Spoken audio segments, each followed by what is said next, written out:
চলুন ফিউচার নেশনে কিভাবে sign up করবেন সেটার পদ্ধতিটা আমরা একটু দেখে আসি। এটার জন্য আপনার যে কোনো একটা ব্রাউজার ওপেন করে নেবেন। আমি ক্রোম ব্রাউজারে যাচ্ছি।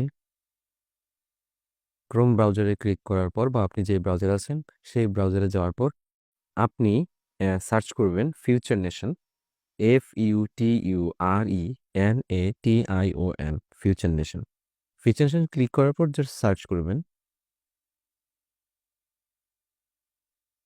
সার্চ করার পর প্রথম যে ওয়েবসাইটটি আসবে ফিউচার নেশন লেখা, এটাতে ক্লিক করবেন। ওয়েবসাইটে আসার পর এখানে থ্রি ডট যে অপশনটা আছে, থ্রি ডটে ক্লিক করবেন।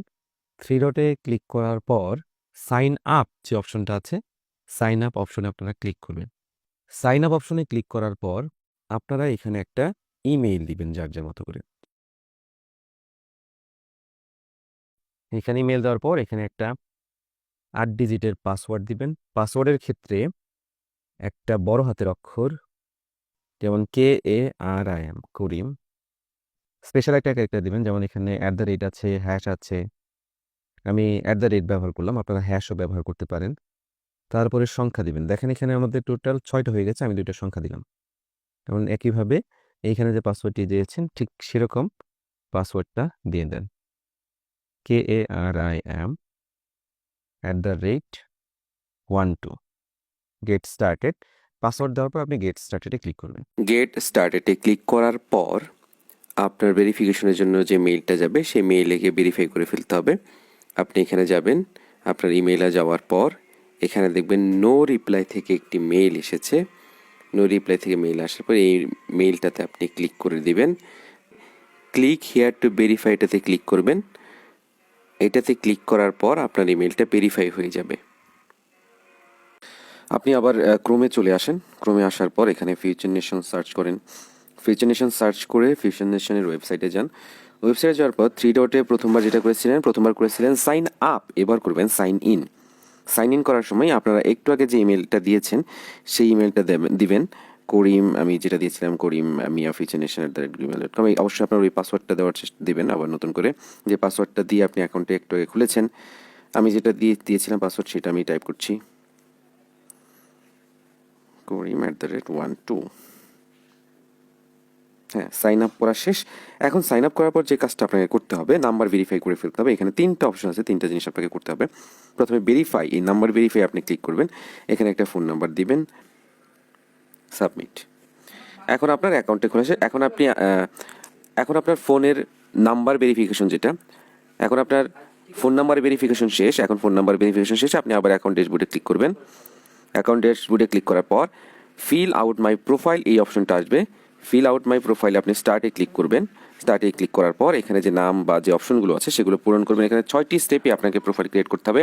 প্রোফাইল ক্রিয়েট না করলে আপনাকে আমরা স্কলারশিপ প্রোভাইড করতে পারবো না। এখানে আপনি একটা নাম দিলেন, যেমন এখানে করিম মিয়া, অবশ্যই এখানে আপনার ফর্মাল নেম ব্যবহার করবেন যেটা আপনার সার্টিফিকেটে আছে। তারপর আপনি এখানে আপনার বর্তমান ঠিকানাটা দিবেন যে যেখানে আছেন, যেমন আমি দিলাম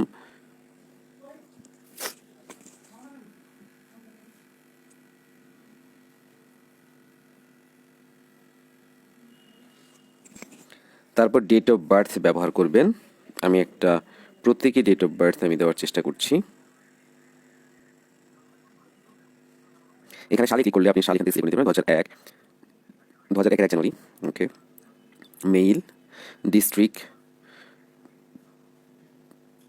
ডিভিশন থেকে আপনারা যে চট্টগ্রাম ডিভিশনে চট্টগ্রাম ব্যবহার করবেন। ডিস্ট্রিক্ট হিসেবে আপনারা নোয়াখালী ব্যবহার করবেন। পোস্টাল কোড, সবার একটি পোস্টাল কোড থাকে। মাইদের যেমন 3800 কান্ট্রি বাংলাদেশ অবশ্যই। এবং অ্যাবাউট মি এখানে লিখবেন আপনার সম্পর্কে 1-2 লাইন লিখবেন, যেমন লিখতে পারেন যে I am student. Event code, আমরা প্রত্যেকটা ইভেন্টের জন্য একটা করে ইভেন্ট কোড দিয়ে থাকি, যেমন NS2 জন্য NS2 25 বা 24, মানে NS2 2024। নোয়াখালী গভ কলেজের জন্য যেমন NGC 2024 বা 2025, এবং আপনাদের নোয়াখালী আইডিয়াল পলিটেকনিক ইনস্টিটিউটের জন্য NIPI 2024 অথবা 25, এরকম একটা ইভেন্ট কোড থাকে। সেটা আমাদের পোস্টে সেখানে দেওয়া থাকবে, সেই ইভেন্ট কোডটা ব্যবহার করবেন।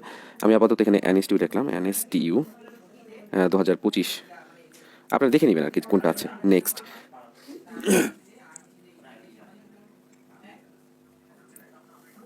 এগুলো লেখার পর আপনি নেক্সটে ক্লিক করবেন। অনেক সময় এখানে ক্লিক করার পর ওই সামথিং রং এরকম লেখাটা আসবে, আপনি ওয়েট করবেন একটু, পরে আবার নেক্সটে ক্লিক করবেন, নেক্সটে ক্লিক করার পর দ্বিতীয় ধাপে যাবে, অনেক সময় এই প্রবলেমটা করে, এটা নিয়ে কোনো সমস্যা নেই। ইনস্টিটিউশন নেম, যার যার প্রতিষ্ঠানের নাম লিখবেন, আমি এখানে লিখলাম Noakhali science technology. Education level, যার যার এডুকেশন লেভেলটা লিখবেন, যদি কেউ ডিপ্লোমা করে থাকেন ডিপ্লোমা লিখবেন, ব্যাচেলর সায়েন্স বা মাস্টার্স হলে সেটা এখানে লিখবেন। আপাতত ব্যাচেলরটা ক্লিক করলাম, তারপরে এক্সাম ও ডিগ্রি, এখানে আপনি যদি সায়েন্সে হয়ে থাকেন, কেউ বিএসসি করছে, কেউ এমএসসি করছে, এখান থেকে আপনি যেটা আপনার প্রিফার্ড, কেউ ইঞ্জিনিয়ারিং সাবজেক্টে আছে, তো এখান থেকে আপনার ওটা সিলেক্ট করে নেবেন। আমি ব্যাচেলর অফ সায়েন্স সিলেক্ট করলাম। এখন সবার সাবজেক্ট, মেজর সাবজেক্ট আছে বা গ্রুপ আছে অনার্সের ক্ষেত্রে, আমি এখানে আপাতত ধরে নিলাম সে কম্পিউটার সায়েন্স। আচ্ছা, এখান থেকে ইঞ্জিনিয়ারিংটাকে সিলেক্ট করে নিই, যেহেতু আমরা কম্পিউটার সায়েন্সটা ব্যবহার করেছি। তাহলে এখানে লিখলাম সিএসটি, যদিও আমাদের ইনস্টিটিউটে সিএসি নেই, সিএসটি আছে, তাই এটা লিখলাম। তারপর দিলাম, এটা কি কোনো ফরেন ইনস্টিটিউশন কিনা, এটা কোনো ফরেন ইনস্টিটিউশন না, তাই আপনারা এটা ফরেন ইনস্টিটিউশন লিখবেন না। রেজাল্ট, আপনার এখানে কীভাবে রেজাল্টটা হয়, গ্রেড পদ্ধতিতে হয় নাকি অন্য কোনো পদ্ধতিতে হয়? আমাদের ম্যাক্সিমাম যে গ্রেড পদ্ধতিতে হয়, আপনারা গ্রেডটা সিলেক্ট করবেন। গ্রেডের স্কেল থাকে, যেমন আমরা যখন ইন্টারমিডিয়েট পর্যন্ত পড়েছি সেখানে গ্রেডের স্কেল ছিল 5, বিশ্ববিদ্যালয় পর্যায়ে কিন্তু আমাদের গ্রেড থাকে 4, তাই না? তাও আমরা লিখবো 400। এখন আপনি এখন এই অবস্থায়, আপনি যে অবস্থানেই থাকেন না কেন, first year, second year, first semester, second semester অথবা 8 সেমিস্টার, যে সেমিস্টারে থাকেন না কেন, সেই অবস্থানে আপনার সিজিপিএ কত সেটা আপনি লিখবেন। আমি ধরলাম 3.93 বা 94, আচ্ছা 3.9 লিখলাম। এই রেজাল্টটা আপনি কত সালে পেয়েছেন? তা আপনি 24 পেয়েছেন, তো 24টা লেখেন। ডিউরেশন ইয়ার, আপনার এই টোটাল কোর্সটি কয় বছরের? যেমন অনার্সে 4 বছরের কোর্স, তাই আমি 4 লিখবো। অ্যাচিভমেন্ট, আপনার এখানে যদি কোনো এক্সট্রা কোনো থাকে সেক্ষেত্রে আপনি অ্যাচিভমেন্ট লিখতে পারেন, তা না হলে আপনি নেক্সটে ক্লিক করবেন। নেক্সটে ক্লিক করলে দেখেন আপনাদের অলরেডি 1 এবং 2 শেষ। তৃতীয় নম্বরে এসে আপনাদের যদি কারো কোনো জব কোনো এক্সপিরিয়েন্স থেকে থাকে, সেক্ষেত্রে আপনারা এখানে জব এক্সপিরিয়েন্স দিতে পারেন। যদি কেউ ক্লাবের কোনো পজিশনে থেকে থাকেন, তাহলে এখানে ক্লাবের নেম, ক্লাবের পজিশন, সেটা কোথায়, সেটা লোকেশন দিয়ে পূরণ করতে পারেন। আর যদি কারো এই এক্সপিরিয়েন্স নেই থেকে থাকে, তাহলে আপনারা এটা কী করবেন, নেক্সটে ক্লিক করে ফেলবেন। তার মানে আপনার 3 নম্বরটা শেষ। এখন 4 নম্বরে আসবেন। 4 নম্বরে এসে choose some industries that you like, আপনি আসলে কোন ধরনের ইন্ডাস্ট্রিতে আপনি চাকরি করতে চাচ্ছেন সেরকম কয়েকটা ইন্ডাস্ট্রি এখান থেকে ক্লিক করে নেবেন। যেমন অনেকে অ্যাডভার্টাইজিংয়ে যেতে চায়, অনেকে ব্লগিংয়ে যেতে চায়, অনেকে প্রোগ্রামিং, যে কম্পিউটার প্রোগ্রামিং যে ইন্ডাস্ট্রিজগুলো আছে সেক্ষেত্রে অনেকে যেহেতু সে কম্পিউটার সায়েন্সে পড়ে, তাহলে কম্পিউটার প্রোগ্রামিংয়ের দিকে যাবে। অ্যান্ড অলসো এখানে দেখেন আর কি খুঁজে পাওয়া যায়, বা যে ইন্ডাস্ট্রিগুলো আপনার ইয়ের দিকে আছে বা আপনার চয়েস লিস্টে আছে, সেগুলো আপনি সিলেক্ট করে নেক্সটে ক্লিক করবেন। নেক্সটে ক্লিক করার পর এই জায়গাটা শেষ। এখন হলো skill, add your some skill for your profile. এখানে আপনি যেটা করবেন, সেখানে আপনার সফট স্কিল কী কী আছে, আমাদের একজনের এক ধরনের সফট স্কিল থাকতে পারে, সেই অনুযায়ী আপনার এটা পূরণ করে নেবেন।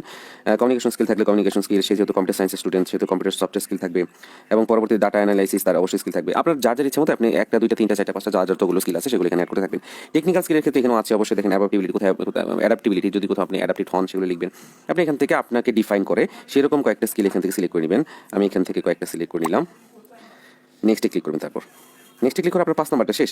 এখন এটা লাস্ট কোশ্চেন, আপনি আসলে ড্রিম জব কি, আপনি ভবিষ্যতে নিজেকে কোথায় দেখতে চান?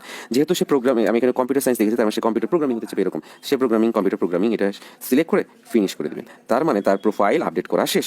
এবং লাস্টলি দেখেন, প্রোফাইল আপডেট করার পর যে কাজটা হবে সেটা হলো, এখন টেক অ্যাসেসমেন্ট। আমরা বলছি একটা অ্যাসেসমেন্ট পরীক্ষা হয়, আপনার কমিউনিকেশন স্কিল, আপনার প্রবলেম সলভিং স্কিল, অ্যানালিটিক্যাল যে স্কিলগুলো, সেটার ভিত্তি করে আমরা একটা অ্যাসেসমেন্ট পরীক্ষা নিয়ে থাকি। তো এটাতে জাস্ট ক্লিক করলেই সেই পরীক্ষাটা স্টার্ট হয়ে যাবে।